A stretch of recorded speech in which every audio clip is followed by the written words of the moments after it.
Hello, hello. Welcome to What's Working Now. I am your host, Katie Richardson, and I have an incredible guest for you today. You do not want to miss this. This man has an incredible story.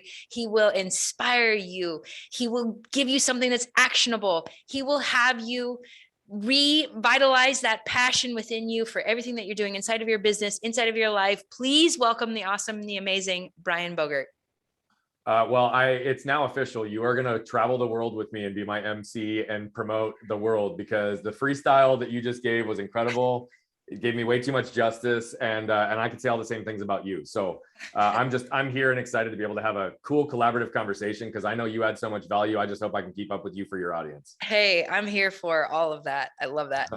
Brian, I really feel like everybody has some experiences in life that have critically formed and shaped how they view the world and kind of who they are today.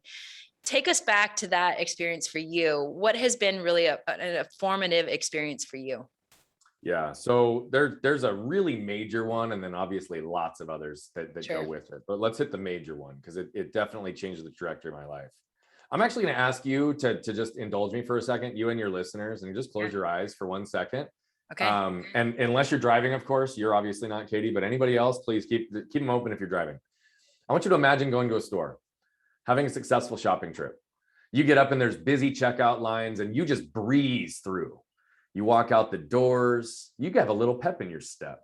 You look up, you feel the warmth of the sun on your skin, you feel the breeze through your hair, and you get up to your car. You're ready to go on with your day. You reach down, fumble in your pocket for your keys. And as you're reaching for them, you turn your head and you see a truck barreling 40 miles an hour right at you with no time to react. Go ahead and open your eyes. That's where this portion of my story begins. My mom, my brother, and I went to our local Walmart to get a 1-inch paintbrush. Anybody who's known me for more than 4 seconds knows I've got a lot of energy and a vigor for life. So it probably wouldn't surprise anybody to know I was the first one to the car. I wanted to get home and put that paintbrush to use. But this was back in the days, Katie, before key fobs. You know, you and I both remember that. And I was waiting for my mom to put the physical key in the door. She was 3-4 feet behind me. And as we were standing there was a truck that pulled up in front of the store, and the driver and middle passenger got out, and the passenger all the way to the right felt the truck moving backwards. So he did what any one of us would do. Scooted over to put his foot on the brake, but he instead hit the gas. You know, and what I didn't really think about until recently is that if I was in a vehicle moving backwards and I was in the passenger seat, I'd be rushing. And I'd get over there and I'd try to raise my knee up and slam it down on that brake as hard as I could. I never really thought about that until recently, but all of that power went right into the gas pedal.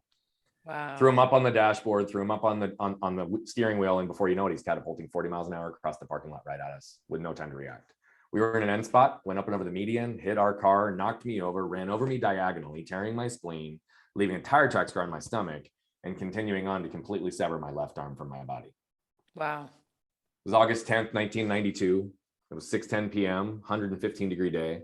My mom and brother watch the whole thing happen. They see me now laying on the pavement. They look up and see my arm on the concrete 10 feet away. Fortunately for me, so did my guardian angel.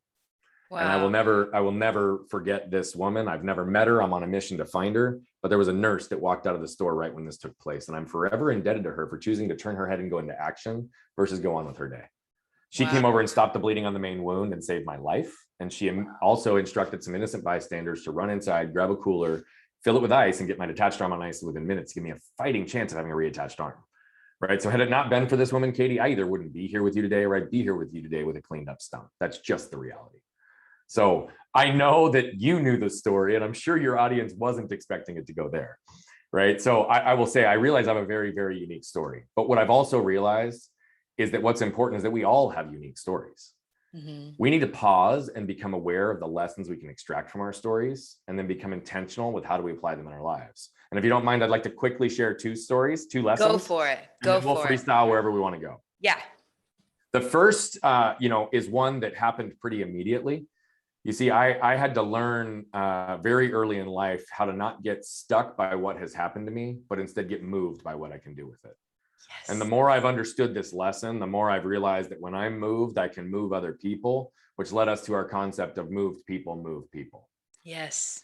The second lesson didn't come until far later. You see, even though I was experiencing it, I was 7, 8, 9, 10, 11, 12 years old. I was in a fog, right? And I was going and just being guided through the process. So although I was the one having surgeries, and although I was the one having to do recovery, I didn't have to think about it. Right. My parents, however, were not in a fog. They were intimately aware of the unceasing medical treatments, years of physical therapy. And the idea of seeing their son grow up without the use of his left arm was a source of great potential suffering for them.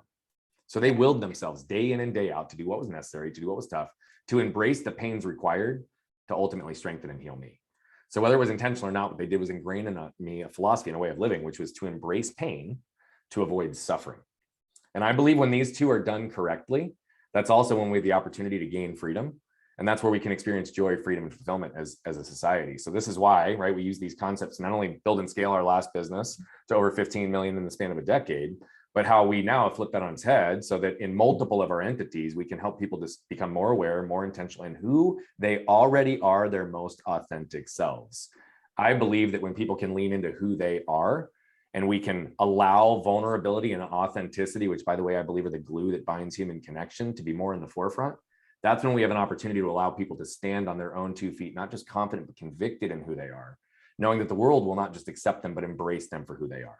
That's why we're on a mission to impact 1 billion lives by 2045, because if we can accomplish this, Katie, it's going to leave a lot better world for your and my kids and our grandkids, right?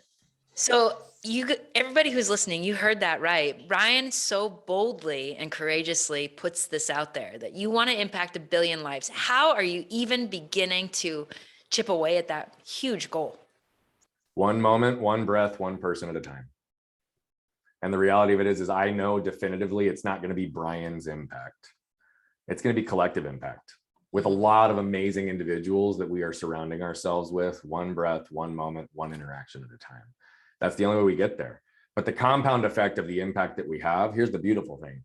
If you take one thing that you have heard from us in any capacity and apply it in your life, or you share it with just one person, guess what? There's a ripple effect that goes pretty significantly. You know, the billion came in because it's a significant enough number that we actually might have a chance to build and recreate the world that so many of us desire to live in and have joy, freedom, and fulfillment be readily accessible to our fingertips. So that's where it came from. And it's just going to happen one person, one moment, one breath at a time. So cool. And it's easy to throw out big numbers, big goals, big targets. It's another to really make it actionable. What are things that you're doing inside of your business to make progress toward this goal and to actually know what you're working on every day and make it actionable? Yeah. So we have 4 entities right now that kind of cover all different areas of the who. And so, you know, we are very, very focused on helping people discover who they are, who they're doing this for, who they want to impact, and ultimately who they're going to do this with, right? Because none of us do this thing called life alone. And so when we understand the who, and we understand that when we align ourselves with who we are, it allows all the what's in our world to be a manifestation of who we are versus us losing who we are to chase all the what's the world has told us we want or need. Then it allows us to really understand that who before what is where it starts to come into play, because they are both important. But I lost who I was. So each one of our entities hits in some element of that. And so we've got our coaching, our speaking, our courses, and our community, which is really just there designed to help people. This is an entity we won't ever sell in. That doesn't mean we don't have things for people to purchase and invest in, but it is not an area that we will ever sell, because I don't believe in convincing somebody to invest in themselves.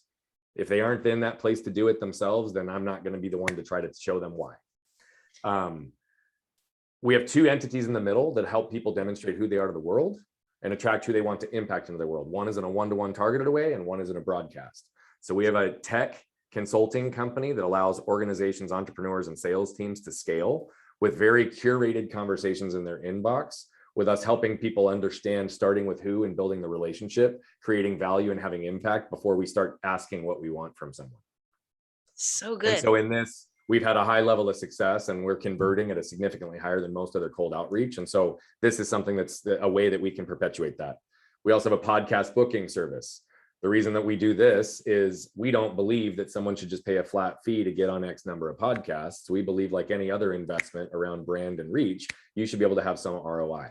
And so the way we book people on podcasts is based on download guarantees, not number of shows, so that you actually understand that there's alignment with your audience, and that you also understand on a 30, 60, 180, and 360-day guarantee what downloads you were going to be able to receive for your investment, not just what number of shows and then die into the black box of all podcasts.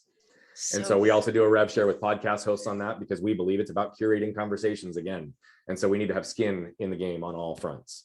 And so both of these are really large perpetuation of this philosophy of who. So guess what? We start compounding the impact towards a billion very quickly through other people who buy into why this is important, focusing on who they are. And then we have a cool other arm over here. We've got a media and content company.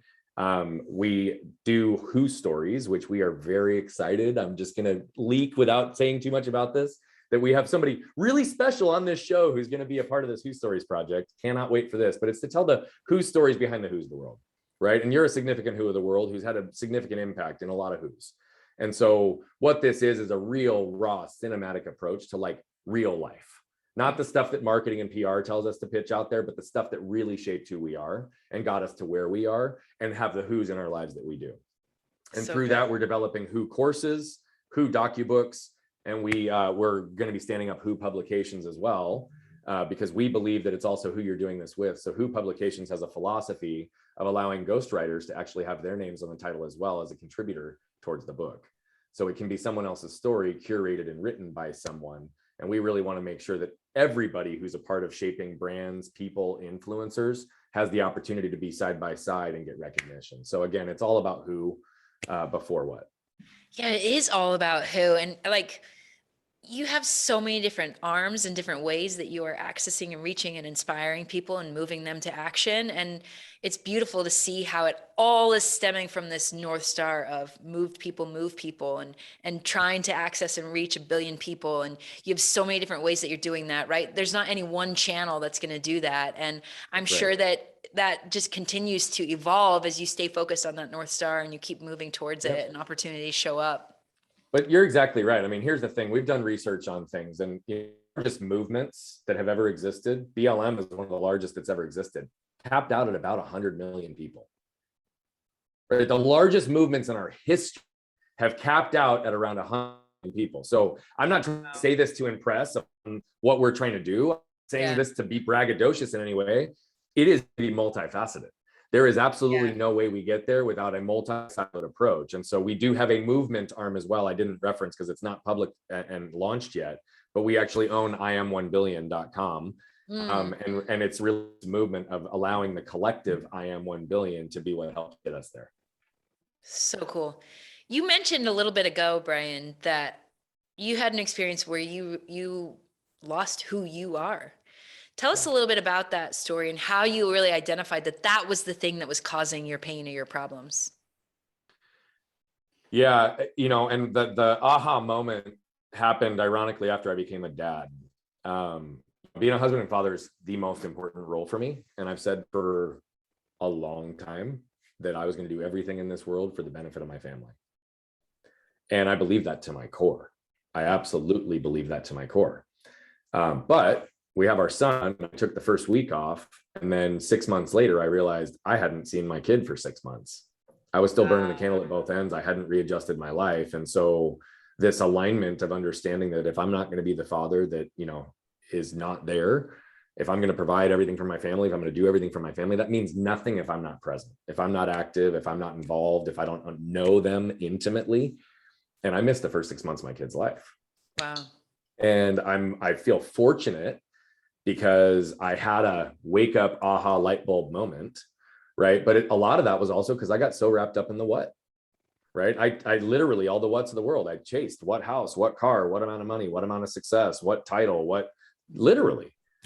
And I had it all, but yet I was still chasing, right? And it was in that moment when I stood up and realized running in circles with people making multiple 6 figures, 7 figures, 8 figures in some cases, right? That I was miserable. I was not in alignment with who I was. I'd realized that I'd lost who I was chasing all the what's of the world and all the shame that had compounded with all the things and places that I was told I should be, should have, should operate, right? Just started putting these layers that really hid who I was. Oh, and by the way, and then I numbed myself so that I could blend into the other groups of who's because I never quite fit. And it was in that moment that I started to really pull that back because I realized that I didn't have the intellect or the people in my network or any kind of capacity in my own house to figure this out myself. So it was actually the first time I hired a coach. Okay. And it was, that really set me on this path to be really, really clear on why this is so important. And I'm happy to say I am very much who I am today.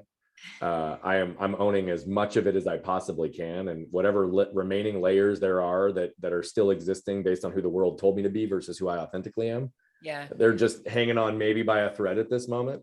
And Yeah. so I feel really, really good because I know what it feels like to be here, be happy, have joy, freedom, and fulfillment, have a beautiful connected relationship with my wife, my kids, have, flourishing businesses and relationships that just continue, and do that all in alignment with exactly who I am. Right. You get to move faster with less effort. And I know what that's like, which is why I'm so passionate and committed, because I also know what it's like to be over here in the dark zone, where I was depleted, defeated, unworthy, not feeling good, having anxiousness and stress like skyrocket through every single day. And that's why I'm doing what I'm doing, because no one deserves to feel this. Everyone deserves to feel this. Yeah. And a big part of what you're doing, Brian, is you're talking about topics and subjects that are uncomfortable, right? That a lot of people are maybe in pain and experiencing, but they certainly don't want to look at it, don't want to confront it, don't want to address it, don't want to name it, because for fear that that'll make it bigger and greater. How did you decide that you were going to be talking about things like shame and triggers and it, like, that's very bold of you to talk about these things, especially, can I just, like, men in particular don't talk about those, like talking about your emotions and what you're feeling. And yet here you are so boldly, so courageously speaking on topics that most people are afraid to even look at.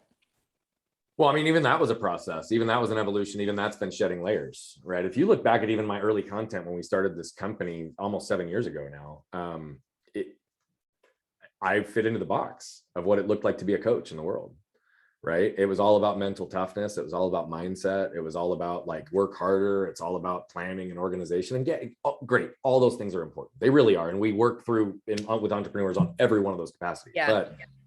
But truly, like when I started, I was not the man I am today, because when I started, remember, I told you I had just discovered I lost who I was.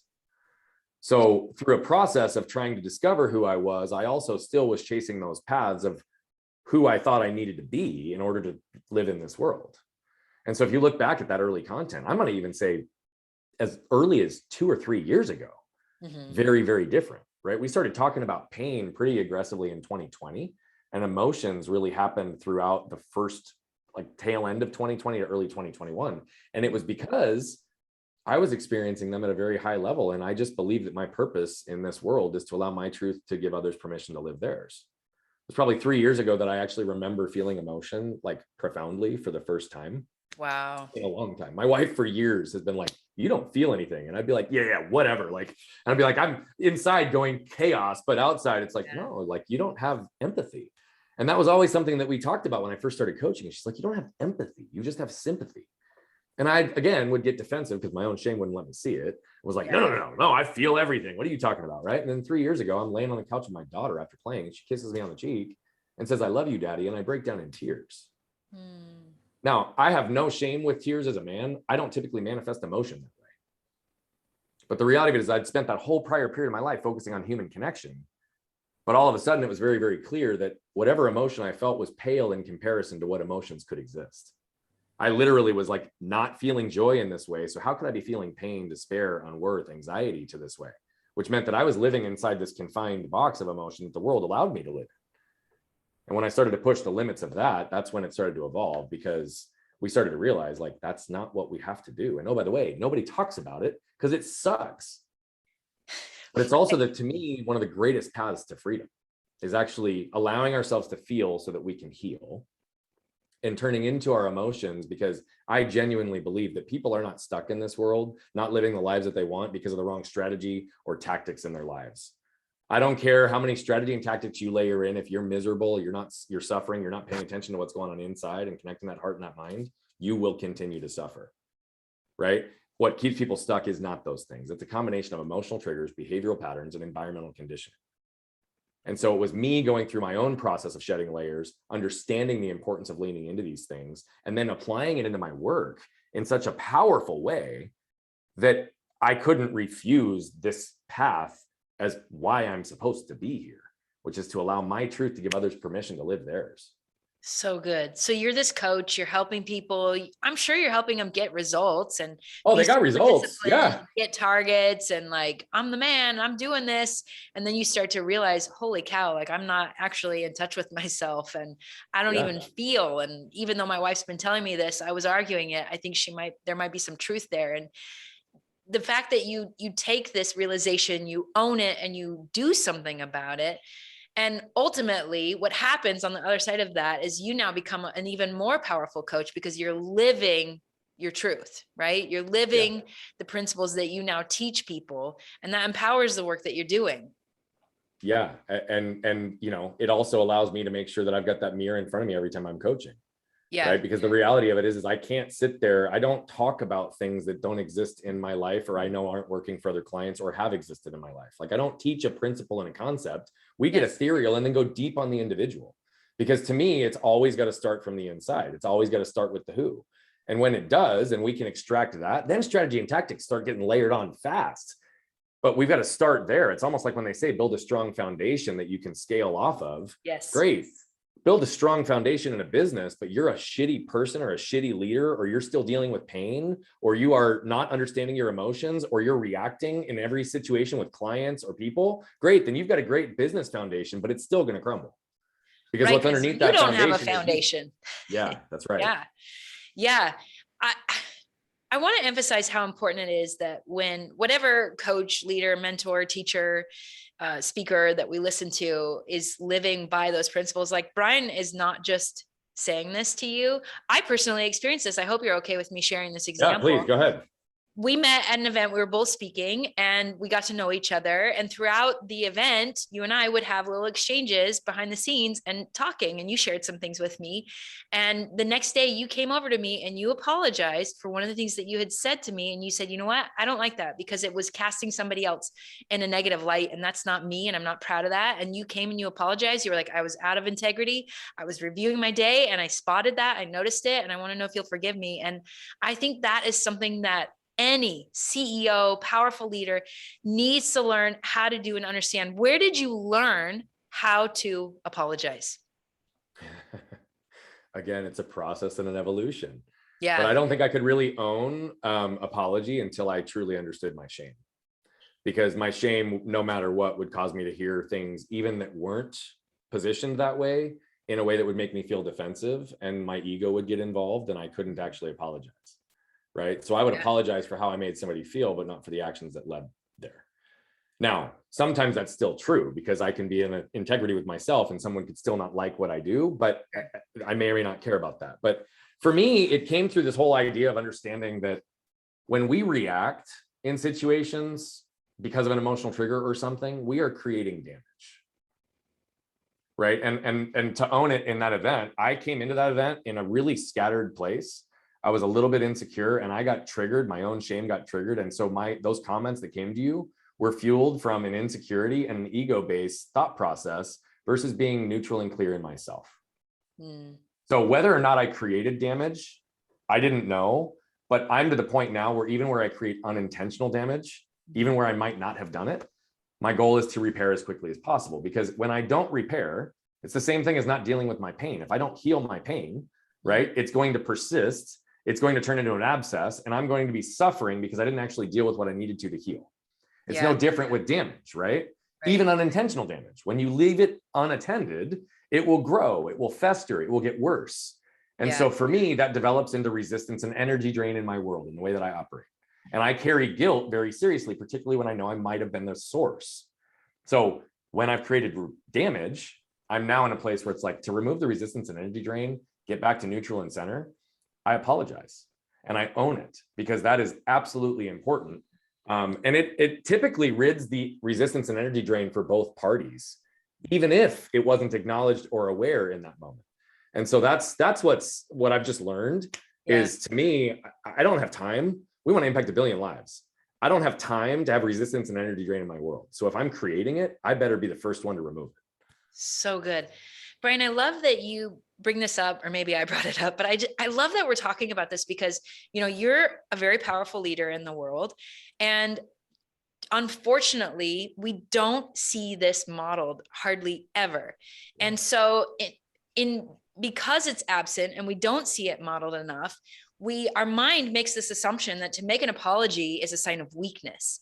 Yep. And that we take a step back by apologizing. And I have learned the opposite to be true. And in fact, just last night, I was literally practicing and rehearsing and teaching with my 8-year-old daughter how to apologize, because like you had just talked about, she did something that unintentionally created a response for somebody else. And the other girl did not like what had happened. And so even though my daughter had all of these reasons and excuses, like I wasn't the first to do it and somebody else did it first, I said, I hear you. I understand everything that you're saying. And she felt this way when that happened. And so, the fact that we're not seeing this modeled enough, I want everybody who's listening, CEOs, powerful leaders, apologizing is a very powerful asset that we all have. And like you said, it puts you in alignment. It eliminates the noise, it eliminates the barriers, and you can move with tremendous power and certainty towards your goals because you're in integrity. Yeah, I love that you just said all of that. I mean, I've said for a long time that true strength actually hides behind vulnerability. Right? Like we're afraid to be vulnerable.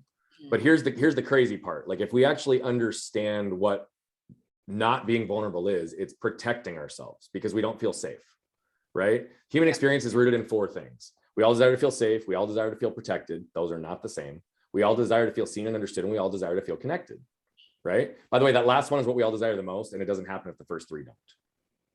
Okay, so what happens? When we are not vulnerable, we have armor up because we assume we're not safe. So what do? We seek to protect ourselves. And we're conditioned to believe that because from the time we're little, we're being told all these things that we should do or should be or should have that may not actually align with us. And all that does is it's a shame-based word, and it implies that whoever we are, whatever we're doing, whatever we have is not good enough. Yeah. Right. And so we learn that we need to protect ourselves. We can't show vulnerability. We certainly can't show emotion, right? Because we got to move fast. We got to go through the world. Yeah. But the reality of it is when we put that armor up, first of all, pardon my language, it's fucking heavy. Right? Like true. Yeah. And the longer we hold it, the heavier it gets. I mean, imagine taking like a 5-pound dumbbell and putting them out both in front of your arms. How long could you hold that weight for? Not long. Your arms are going to be on fire. Your shoulders are going to be dropping. You're going to start dropping that weight, but with the armor, we just put it up even more. Yeah. Here's the crazy part. We put the armor up to protect ourselves, but what we're actually doing is preventing what we actually want, because with that armor, we also can't be seen and understood. We can't be protected by someone else. And so how can we ever feel connected? We might feel safe by ourselves, but we prevent the 2 things we care most about, to be seen and understood and to be connected. And so when we talk about this, right, vulnerability, drop it because it gets heavier the longer we get it, and it starts incrementally crushing who we are. And so I look at this and say, that's beautiful. And what you're doing with your daughter is beautiful. We just had our son last week. He was trying to help his sister with something and she didn't understand that he was trying to help. And so they started fighting and he screamed. And my son's on the autism spectrum. And there's a lot that he doesn't totally see himself in, but he's very aware. We have these awareness moments. So I went into his room and I was like, bro, I got to raise some awareness for you. He goes, what? I said, dude, like you just snapped and it carried over and you snapped at your mom. And then now you've got this nasty energy because you were misunderstood. And I said, I know that really bothered you because you were trying to do something nice and she didn't understand it. But I said, I think your reaction actually made it worse instead of being able to respond and try to calm yourself down. He like listened to it. 5 minutes later, my wife and I come back into the hallway and he's in the room apologizing and owning it. He goes, Addison, I'm sorry. Like I was really trying to help you. And when you didn't understand that, I reacted and I made it worse. I raised my voice and I stopped listening to you at that point. And so we couldn't actually move forward, but I just wanted to apologize because I don't think you meant it. And I think I started it. So can we just move on and have a good night? Like, so to your point, it's not modeled enough, but all it takes is just a moment of leaning into being like, oh, I might not have seen myself as clearly as I thought I did. Yeah. Yeah. And to speak to that element of safety, like what better safe place to learn this, how to apologize than in your own home with the people who you know love you. I think that's a great, excellent place to start. What you're talking about, I really feel like what you teach is true principles, Brian, and it has application to anybody, anywhere, in any place of their life. And right now we are talking to entrepreneurs who are looking to find more customers, who are looking to grow their revenue, who are looking to launch another product. How does this stuff that we're talking about here, how does it have application to their business? Oh, it's everything, because if we don't understand our emotional triggers, we don't understand how to lead clearly. We don't understand how to acquire and maintain customers clearly. We can operate from a position of shame. Imposter syndrome can get evoked at every moment. By the way, I have that every day because shame is so deep. I just understand it now, so I can move through it. It'll limit our ability to scale our businesses. It'll limit our ability to have our people trust us so that they'll actually run through walls for us. I mean, the list goes on how it can impact us. Right. I'll give one example. Right. I've got a client. He's a 45-year-old man. He owns a commercial real estate development, investment, and property management company. Okay. Going into COVID. So this was what, 18 months ago now. Yeah. Right. They got hit hard. That whole industry did. Right. And they happened to be mostly in retail shops and big box chains. And so they were like, man, what's going to happen? Right. The future of this is all going down. So he gave literally notice to his employees that they had 17 months of liquidity left. 17 months of liquidity. And he said to them, guys, we've been a family. I want to build a family, and I'm doing this because of you guys, but we have 17 months of liquidity and a downward trend in an industry. And I don't know how I'm going to do this. So I'm giving you guys notice now. I'm keeping you on payroll because I want you guys to have time to find their next spot. Oh, by the way, this is also when the organization owed him over $250,000 because he was a good leader that foregoed his own compensation to extend it for his employees. And it was on the tail end of over a $500,000 settlement that they had just filed that they were on the losing side of, not appropriately. Wow. We start working together, and in 3 months, oh, and by the way, his health had slipped. He's a guy who rode his bike from coast to coast more than once. His family was slipping. They'd lived in the same house for 14 years. They were now growing and bigger and all confined. Truly, like 18 months ago, that's where this guy was. Lots of constraint. He's like, my life is going downward. Like, what have I been doing all this for? What am I doing? Right? Like feeling completely depleted. We unpacked in a matter of 3 months that he's got a very deep level of shame and scarcity in his world that was actually patterned in his world multiple times over the prior 2 decades, right? No question, that always happens. We see the repeat cycles, right? And so when we actually started to go deep on understanding this trigger, actually moving through this, I'll give you an update where we are today. The last 6 months, they've grown their organization by over 50%. And they have now entered into 2 10-figure fundraised rounds that they've never contemplated before. They closed both of them in 60 days. They're about to double the size of their organization.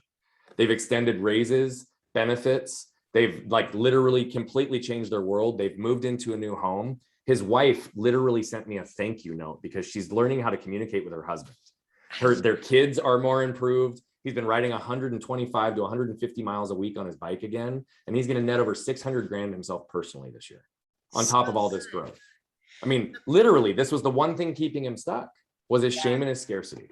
Yeah. So not only did he survive COVID and the pandemic, but like you said, he grew 50% plus X, Y, and Z and all of the other things that, it impacts every area of our life. So I love that you say I teach principles and concepts, because you're right. We don't teach strategy and tactics. We will give those to people once they've done these other things. But we speak ethereal and esoteric and concepts and principles because these apply to everything in our life.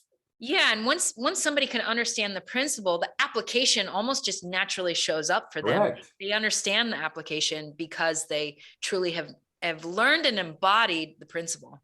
Yeah. And that's the other way we get to $1 billion is we elevate and empower people instead of get them dependent on us so they can go move other people. So good. So good. I love everything that you're talking about.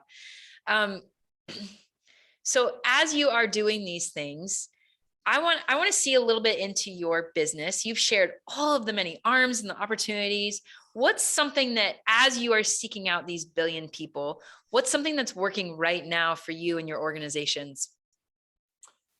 Oh, wow. That is a great question. Something that's working well right now. And we've implemented this over the last 2 months. We amplified our brand impact and reach really aggressively over the last 18 to 24 months. What we didn't keep up with was our systems and processes that would ensure execution. Okay. I'm really big into our do-say ratio in anything. I would rather under-promise and over-deliver, and I would always rather have someone thank me for the value we add into their life, even if it's off tens of thousands of dollars of investment, right? Like always do I want us to be on the positive side of the equation. If we don't have the systems and processes to execute, we can't do that. So what's going really, really well right now is we implemented a new Scrum methodology for stand-ups with our teams.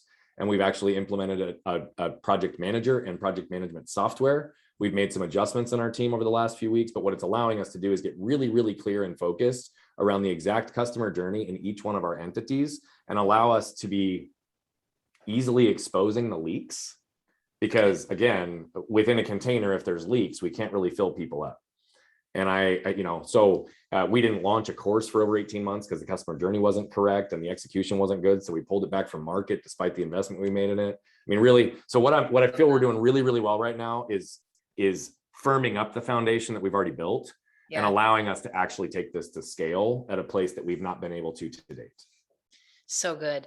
I mean, you highlighted the importance of connection, both just humans, we need that, and how important that is to infuse that into your business. And what I'm hearing you say is you notice some holes in your ability to connect with people. And in order to scale, you've got to have systems, processes, automations, and you took a hard look at that. And as a man of integrity said, these are not up to the standard they need to be. Therefore, we are not launching this. We're not putting it out there, and we're getting it up to that level of integrity. And you took this ability to connect and you systematized it. Well, that's what we're in the process of doing across each one of the entities. We're pretty far along in two of them. The other two, we're still working through that. It takes some time to build. But I will always take a step back to take 2 steps forward. And, I believe that everything begins and ends with you, right? Just in general in life. And although that's a philosophy I've had, I was at an event. I was actually at George Bryant's event up in Montana, and Alex Sharfin, who's another really incredible, inspiring thought leader that actually helps people scale businesses. Had a quote that resonated really deeply with me. And I've never heard it this way. He said, if you are constantly putting out fires in your life and in your business, there's a good chance you're the arsonist.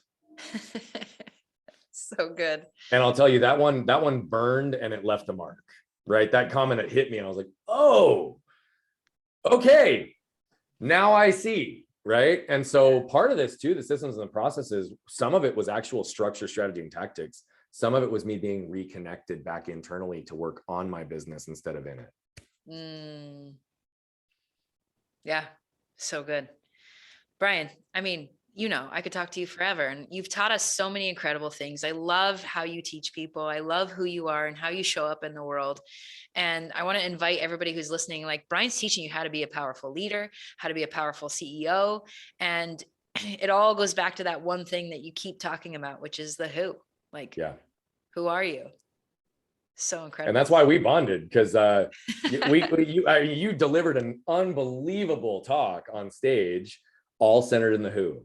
And it was beautiful. And you walked off stage, and that's why I came over and I gave you a big hug right out of the gate. I was like, we need to know each other, because we're perpetuating the same message, just through different language, through different mediums, and to different audiences. But at the end of the day, this is the narrative that the world needs to hear. And so you and I, what we're doing is helping close out the era of what and usher in the era of who, because that's what the world is ready for. It is. And I really feel like we are pioneers. I've shared that message before, and sometimes it doesn't create the response and reaction that it did at that event. And I really feel like the world is ready to hear it. And they've tried the other things and they're like, okay, yeah, so that really doesn't work. And I really do need to answer these questions, and I need to understand it. And when you told me that you talk about the who, I was like, yeah. And no, you really do. Well, yeah, we got on our follow-up call, and you're like, so tell me more about like these businesses, and tell me about where does who actually enter into your world? And then you're like, oh, I guess you really do focus on the who. And what I want to point out is, you could have seen me on that stage and your ego could have said, oh crap, like we've got major competition here. And you showed up the opposite. It was, how can we work together? How can we align? And you specifically were like, how can I help you get on more stages? Because this message needs to be heard. And again, like, I think that's a really important message for anybody who's listening, who is a powerful leader, who is out there sharing their message, their products, their services. Like, don't try and compete with people. Like, ask that question, how can I align? Because ultimately you end up, not only do you personally end up reaching more people, but collectively you are reaching more people. And if you join Brian, you will be part of that collective of reaching 1 billion people. But it was that Denver event, honestly, that taught me one of these philosophies that I've been speaking on a lot recently, and I'll hit it real fast to wrap. But, I've been fighting for a long time, right? I've been fighting a whole lot. Pain, the narratives of the world, the pressure, I've been fighting. And it was after Denver. I was in my gym and I was up in the middle of the night with I have physical body pain and sometimes it flares. So I have to take care of it. And I was up for about 3 hours in the middle of the night, taking care of my body so that I could function the next day. And my wife comes out at 1 o'clock in the morning just to tell me that I'm not alone. Right. And that we're going to get this together, because she knew that was the last place I wanted to be. And I said to my wife that night, I was like, God, I'm just so tired of fighting. And I just want to give up. And then the next morning I woke up and I reflected on her comment, "You're not alone." And I was like, it's not those moments that I'm wavering on whether or not to give up. It's those moments on whether or not I'm wavering to give in. Give into the pressure, give into the pain, give into the narratives of the world. Or if I want to flip the narrative on giving up is actually rooted in surrender, which is one of the 3 words I have tattooed on this arm: trust, surrender, breathe. Right? If giving up is actually rooted in surrender, then I can also give up the narratives of the world. I can give up the pain. I can give up the pressures. And what I realized is that fighting doesn't actually accomplish what I want. You see, part of what I'm trying to do is help people understand that they don't need to live in the black or the white. Everything's so polarized and politicized in this world right now that it literally separates us because we're so used to fighting. We're fighting to be right. We're fighting to feel safe. We're fighting to be protected. But fighting doesn't accomplish what I want, because fighting just swings the pendulum from one side to the other. Yep. Right? Fighting overtakes opposition. That's not what I'm trying to do. See, the gift is in the gray area. And what I realized is that no, fighting actually goes against what I'm trying. The energy, the insecurity, the ego that I showed up with, that was all fighting energy, right? I had to surrender the next day to see it very clearly, because the only thing that kills negative energy in this world is surrender and love. And so instead of fighting, I think the true gift is actually in surrender and love. And so to your point, that's why I'm all about collective impact. I don't want to fight somebody who's competing with me. You're talking about the same thing. We fight, let's collaborate. Let's create more collective impact together. And that's the beautiful gift around surrounding yourself. And you can understand who you're doing this with. Because when you realize who you're doing this for and who you're going to impact is in alignment with somebody else, they might be one of your withs. Wow.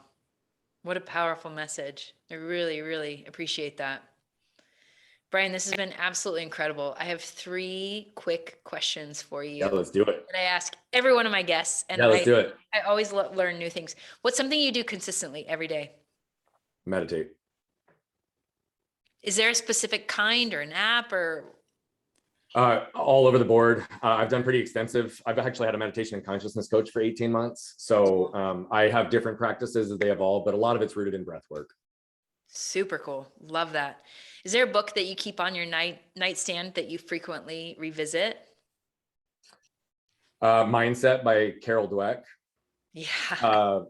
It is Carol Dweck. Gosh, I had a little blip in a moment there. I was like, oh my gosh, the title, I just said the wrong author, but no, it absolutely is. Mindset by Carol Dweck. It's one of my favorites. It's on my shelf. That's why I had to turn around and look. Oh, good. Yes. Yeah. If you have not read that, you have to go read that one. So good. It changed how I parent.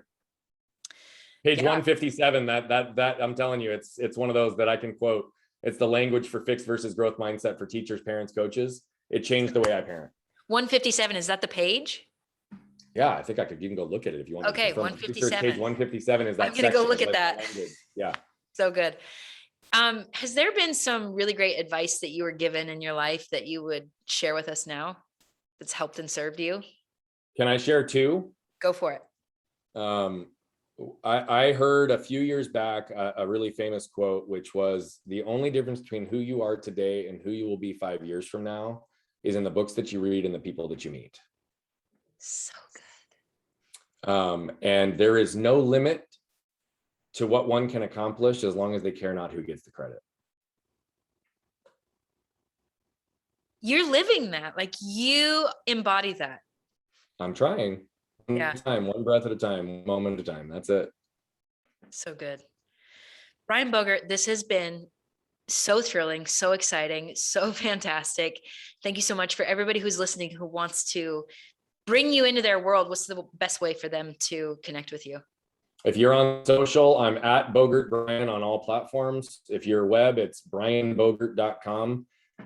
We are always interested and willing. And I do have to give this. I just don't have it memorized yet. We finally have a way to be able to text with everybody as well. Cool. So let me give you that number because I'm super happy for that. Yeah. It is 602-704-5189, and it goes directly to me. So if you want to get a hold of us, you can go to any one of the other plots, but text is, I'm better there than anything. Yeah. And we'll make sure to have all of that in the show notes Cool. so that you can just click on that and text Brian and tell him how awesome he is and how he's helped you. Brian Bogert, this has been absolutely incredible. Thank you so much. And for everybody who's listening, this is what's working now.